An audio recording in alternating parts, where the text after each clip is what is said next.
The need for food assistance has really grown the most in the past couple of years. So the big adjustment is trying to keep up with the number of people. And we've done everything we can to make that possible. And not just the food bank side, it's also all of the agencies, getting more volunteers, opening more hours, making sure that nobody is ever turned away who's in need.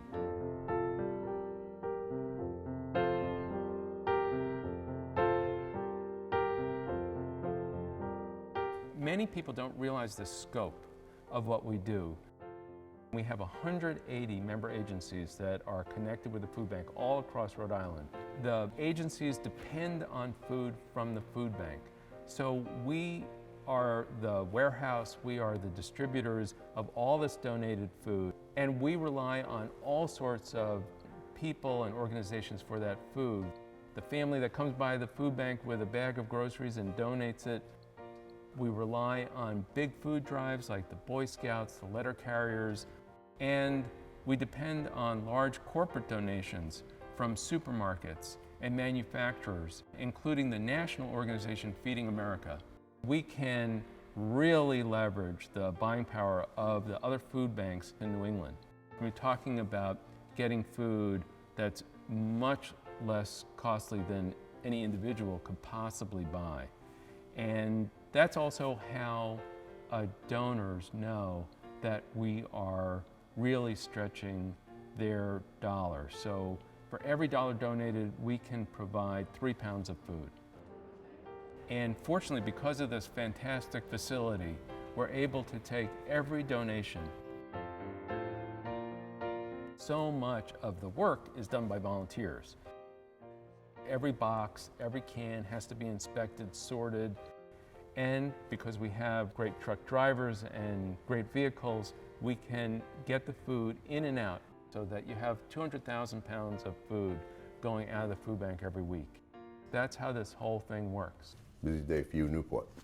Very busy day. Oh, yeah. We'll probably end up sending 2 trucks down there today because of the capacity going down there.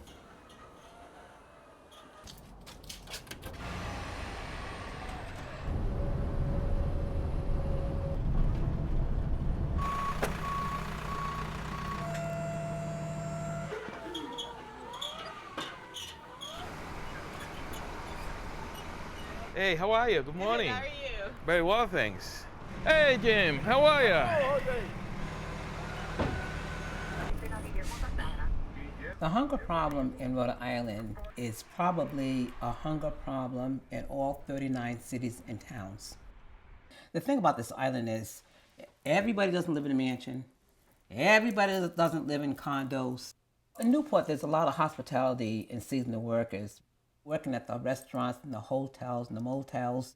As people, get laid off, as food is more expensive, you have less money to pay your rent, or if you pay the high rent, you're not gonna have any food. And so they're coming to food pantries and soup kitchens because they need it so much. It's just a great need.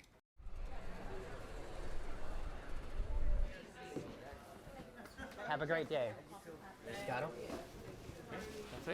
Well, my name is Ray Casaviant. I am a registered nurse. What actually happened for me was the company I worked for closed and moved back to Canada, which left me with no job.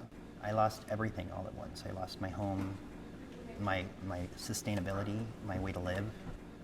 And a friend of mine who was doing community service here at the food pantry said, come check it out. And they were warm and friendly and helpful. I've never ever thought for 1 minute that I would have to use a food pantry. As a matter of fact, I didn't even know what one was. And then the more I got acclimated to the system, it just kind of became more innate in me to kind of give back what I was getting. There is a huge misconception as to what the food pantry does and who it serves. It isn't just, the face of the homeless person. It's everybody. We're dedicated to finding long-term solutions to the problem of hunger because just providing hunger relief is not enough. The economy and the recession has been so hard on the people that we serve.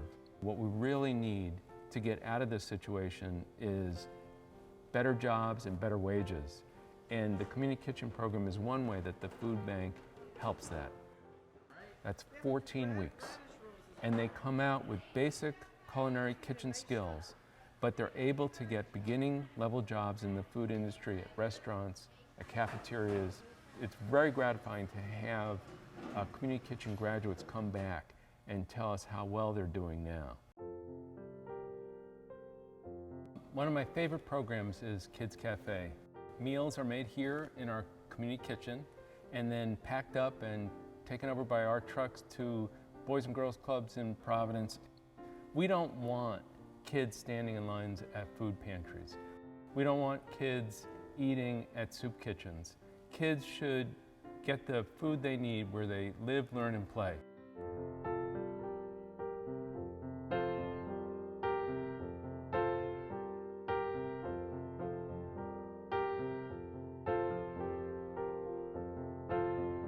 My name is Mark Ross.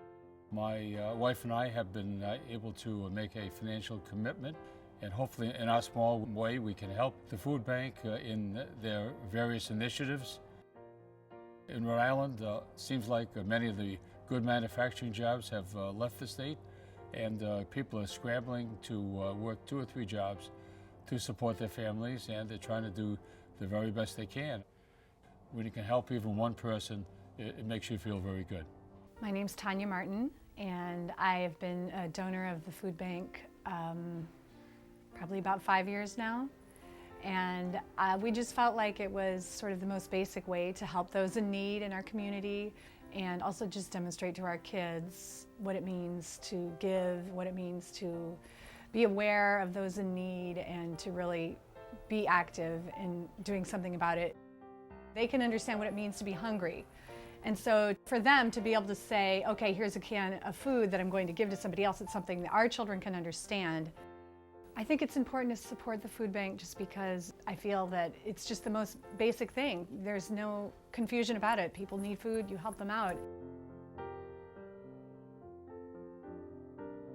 If I live another 30 years, I hope that I can help to be a part of a team that addresses poverty and hunger for another 30 years, if that's what it takes. You know, 30 years ago, the food bank was founded in a real grassroots kind of way. People coming together who knew that there was a need in the community. It's grown to a certain extent because of the need, but it's also grown because of a community of caring.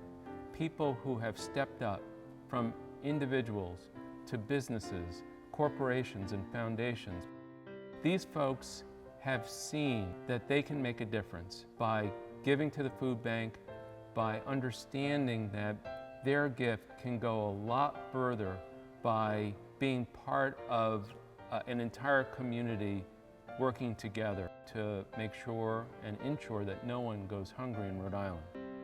We could join hands and walk towards what might be, do what we can so no one goes hungry, no one goes hungry. I want a big table where everyone fits, I want a big table where everybody can sit, I've got a big dream up in my head, about a big table where everybody gets fed, everybody gets fed.